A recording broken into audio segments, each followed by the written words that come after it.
মুসা আলাইহিস সালামকে আল্লাহ ওহী পাঠাইছে, মুসা আমার ওলি মারা গেছে।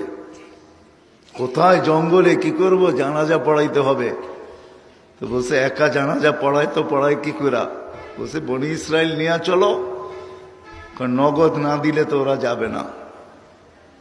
তো বলছে ঘোষণা করো ওলির জানাজা যে পড়বে গুনাহ মাফ। বলছে সত্য? বলে বিলকুল সত্য। ঘোষণা দিয়েছেন, চলছেন জঙ্গলে, যে দেখে বদমাস পোড়া মোড়া আছে, যাকে মুসা আলাইহিস সালাম ঘাড় ধাক্কা দিয়ে শহর থেকে বাহির করে দিয়েছেন। বনি ইসরায়েল জিজ্ঞাসা করছে বদমাস আবার ওলি হইল কবে? জীবনে খেলা বহুত দেখাইছো, এটা কি শেষ খেলা? 40 বছর ময়দানে ঘুরাইছো আমাদেরকে, মনে নাই কি কি করছো?